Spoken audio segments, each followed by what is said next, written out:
Hello, and welcome to Read Scholars Live. I'm your host, Dr. Mary Fleming, and current president of Read Scholars. Today, I am joined by Dr. Christina Rosenthal.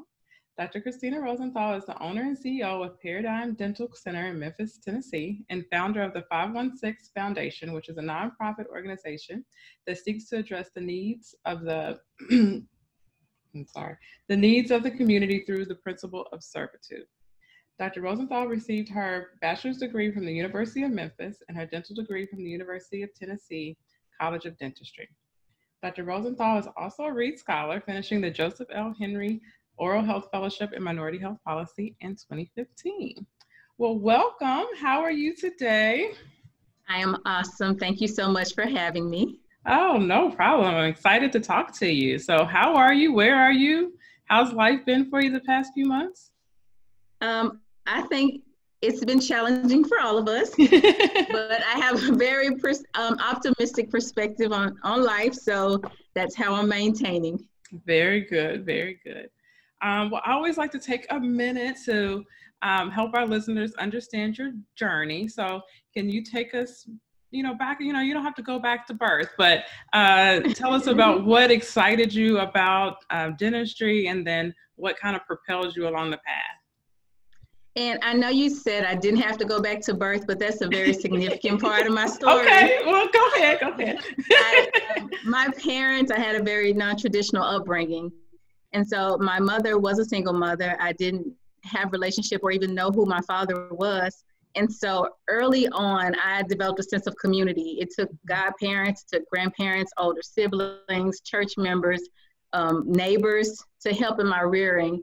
And my mom had some things that she was dealing with that made it very challenging raising me and my siblings alone. And all of that helped to really develop who I am. I've grown to always want to help and always be that community for other people, which led me to the disparity work that I do.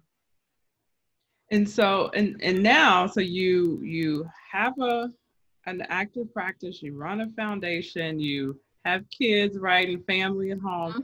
How do you balance all of those things and still do, the extra work mm-hmm. that you've been doing? I like to say that there's really no concept of time management. You can only manage yourself within the time. And right. So I'm very structured in my day. I'm very intentional every morning when I wake up. And that helps a lot. I'm hyper organized. And that's the only way you can do it with 3 kids. My sons are, well, one is about to be 20, 13, and 7. So we're in every stage of life. And I do have the practice, and I do have the nonprofit, which constitutes of participants and their parents and community partners. And then I've just recently written a children's book, which is another element to this whole equation. So managing myself within the time, being organized and structured have really helped. But this goes without saying, but my faith is really what drives me and keeps me, because I know that if I did not have that strong faith, then it would become very overwhelming. So you mentioned your children's book. So let's talk a little bit more about that. When was that idea born? And then take us through the process of what it actually takes to write a book and get it published. And then you got to market it, right? So it's not just, I wrote this book, here you go. So take us from start to finish. Okay, so the concept started, I have a nonprofit, as I mentioned, and the goal of the nonprofit is to gain the interest of teenagers and also toddlers to go into healthcare professions. And when I started the toddler program along with Dr. Pam Banks, it just dawned on me, like, I'm reading other people's books to these children, and there's no better message than my own. And the children's book is called You Can Become a Doctor Too, but it's really a tale of my life in old form. There's the main character is a young man named Art, who's representative of my 3 sons, whose all names start with the letters A-R-T. And he goes through a career day at his school, learns about different professions. And in the end, the special guest, who is Dr. Reed, she talks to him, and she just encourages him and his classmates that he could become a doctor. And the questions that are asked and posed in the book are actually questions I had as a child. So as I had this toddler program and I'm reading these other books from these other authors, I'm thinking, why can't I do this myself? Mm-hmm. It took me 38 minutes to write this poem. And because I'd never written a children's book before, I used an established publisher and illustrator and just paid them the flat fee. However, during that process, I said, if I ever want to write a book again, I'm going to do most of this work myself because it was expensive. Mm-hmm. And I'm currently working on a second book. Oh, wow.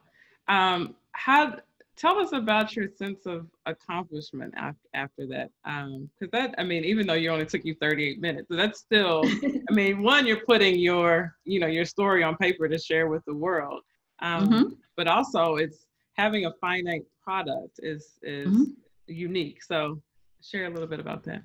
Okay, and then let me tell you more about the process too, because I was speaking very generally. So I found the illustrator online, and he recommended that I use his services for everything. That includes publishing, placing it on platforms, illustration, sketches, walk me through everything step by step.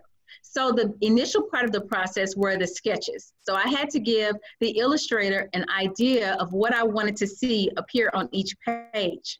Well, another part of the book that I did not share is that all of the characters, the other characters that are doctors, represent special people in my life, people who've had some influence in my journey. And so I forwarded pictures of those people so he can make the characters look somewhat in their image. Right, right. And then I had to write the words and what I wanted to see on that page and give it to him as like a script. I got the sketches back. Once I approved, it was colored in, and then I saw the book come to life. So the next step from there was to put it on platforms. So Amazon, KDP, if I wanted to do what's called print on demand, which means I can get copies of my own book and sell them from my own website. Then I use Ingram Spark. And they also went a step further to help me market. Well, I'm a good marketer. I just feel like no one can sell me better than me. And so I developed my own website, and I also developed my own book trailer. And I also do my own distribution of the book. So when you place orders on the website, I'm the one sending those out to you. So it's been a learning curve because I've never done it before, but that's my learning process. I have to have hands-on, I have to touch it, I have to feel it, I have to see it so I can relinquish it and give it away, give the task away to others and give them an expectation, because if I've never done it myself, then how can I expect you to do something I've never experienced? So that's my purpose in doing so much. No, that makes a lot of sense. And it, like you said, it's easier to direct somebody to help you when you know what kind of help you need. Right. And staying on that train of thought for just a little bit longer. So when you talk about your book and about your journey and the questions that you were asking as you were on your, trajectory to become a healthcare professional. And we talk a lot about, for our young people, in order to dream something, you have to see it. And so I think most of the time we conceptualize that as in person, right? Like if you grew up and you knew a Black doctor, a Black dentist, or a Black scientist or a Black lawyer, whatever, then it was like, oh, well, maybe I can be that too. But you are putting that concept in print so that those who don't see those people in their everyday lives still have that concept. And so I was just wondering for you, because I know kids are important to you. So can you speak a little bit of why that is particularly important for our young people? Absolutely, Mary. That is an excellent point you've made. When I was doing it, well, I am still doing a nonprofit. COVID has kind of put everything to a halt for the physical interaction. But as I was working with the toddlers, I'm thinking they're 2 to 5 years old now, and some kids don't have a recollection of 3 years old. So how could this message of inspiration, of hope, when I'm tired, when I don't feel capable, when my peers tell me I can't do it, or a teacher tells me that I'm not fit, how can I carry the message of inspiration forward? And again, I'm only one person too. And so my program is a local program in Memphis, Tennessee, but I would like to expand it to other areas. But until then, how could I spread this message across the globe? And that was another reason for writing the book. It was important to me that they saw characters within the book that mirrored their likeness, and then to hear that message of hope at any time. Staying on kids, but switching gears just a touch. So this we're in this pandemic, and, we know access, like you said, has changed. Can you speak to how you've seen your practice change over the past few months and how that has impacted, especially, kids or other vulnerable populations and the different disparities that have been, highlighted or illuminated or whatever word we want to use during this time? So even prior to COVID, there, of course, health disparities existed.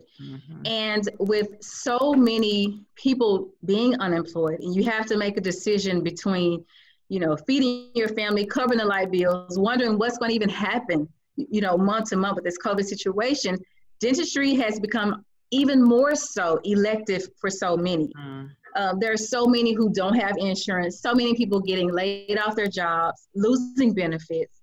And then if I don't have discretionary income, I just may have to take some antibiotics instead of getting this tooth removed. Right. So COVID has very much so heightened the disparities that already existed. And there's much work to be done. What, I mean, going down that road, what are you hopeful or optimistic that, now that we have a larger platform to talk about health inequities and health disparities and, like we just talked about, this is not new, right? These are things we've been talking about for years. Our mentors and predecessors have been talking about for decades, right? But, we're now naming the name of the things that we can actually say racism, right, in a broad context and general population, where we couldn't really say that before. So what are you hopeful for now that seems like we're starting to have this conversation? How would you like the work to continue or the dialogue to change? Well, I'm a strong believer that there is always opportunity in chaos. And whenever a situation is chaotic, when it feels like everything is falling down, that is the perfect place to rebuild. So sometimes you do have to dismantle systems in the way things are in order to get an improved model. And so I think that's what all of this is doing right now. It's not only doing it in dentistry, in medicine, it's heightening, it's bringing to light a lot of things that need to change. And I'm confident and I'm optimistic as always that more good will come from this than the negative, including the field of dentistry. I think we'll look at our practices in a totally new light. And as for me, because I can only speak for me, it's really made me think of other ways to be creative to serve patients who don't get the service that they need. Yeah, definitely. I think I like to think that this is an opportunity for innovation and creativity. I mean, and we've seen that. I mean, there are things that changed on a dime because they had to. So we know now that we have the capability. And so hopefully we can keep that going. And so I'm going to ask you, this is not a typical question I usually ask, but I think it's important. So as a mom and an entrepreneur, and, having 3 sons, just give us a little bit of insight into parenting during this time.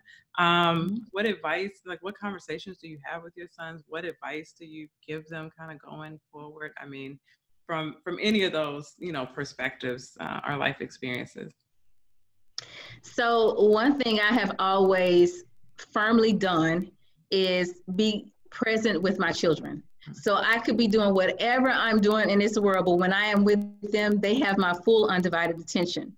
We make a point every night to have dinner at the table together. And that is the breeding ground for conversation and questions. We even watch news. And just so it's unbiased perspectives, we watch both Fox and CNN because we want to hear what one group is saying compared to another group and find our truth in between. And even my 7-year-old can talk to you about some political conversations because we had that open discussion. So that's number one, being open and talking to them because kids know more than we give them credit for. And then the second thing is modeling the behavior you want to see in your children. I always was conflicted with, will my drive and my motivation make my children resent me? Or will they be bitter? Or will they feel like I wasn't present? And so I try to model what I want to see in them. If that means if I'm doing a community service project, they're coming along with me. If I'm bagging bags for a project at home, they're working alongside me. So they see mommy is not just doing this as a self-fulfilling thing. She's doing this for other people, but I can become a part of it. So they know that anything that I do, that they can become a part of it. So having the conversations, making them involved and modeling what they do. When I went to Harvard, I had to leave my sons with my husband for that full year. And that was another period of uncertainty. Like, will they remember or will they be upset with me? But what I found is they were even more proud of me. So the third point I like to make is realize that you may have to make short-term sacrifices for their long-term benefit. And so keeping that in the forefront of your mind will help you. You'll think you're being a bad parent, but really you're being an excellent parent because you're providing them with greater opportunity. Definitely, definitely. And I'd like to echo for all those, even those in the back, short-term sacrifices for long-term opportunities, right? Yes. That is so very important always and especially now. Well, I mean, we've had an excellent conversation. And as we close, I just invite you to leave us with any parting words, especially for those young women who may listen to this and have aspirations similar to yours. What would you tell them? What parting words would you like to leave with them? I would like to say, and this may be a little too deep, but hey, let's go there. There is purpose in your pain. So much time we spend, so much effort, so much money, so many resources in trying to find what was I created on this earth to do. And I tell you, coming from a single parent home, a mom who had mental illness issues, a father who wasn't there, that made me gravitate to youth because I know that struggle. So whatever you have gone through in your life that has caused you to cry, to cause you to question everything, that is your gift. And that is what you were meant to do. And that is who you were meant to serve. I like it. That was a perfect way to end. Thank you so much for spending this time with us today. Thank you. Definitely take care. I wish you safe journey and wellness and everything that you do in the next few weeks. And again, thank you for being here. Thank you so much. Thank you for listening to Read Scholars Live. Please follow us on Facebook, Twitter, or Instagram, or subscribe to our YouTube channel.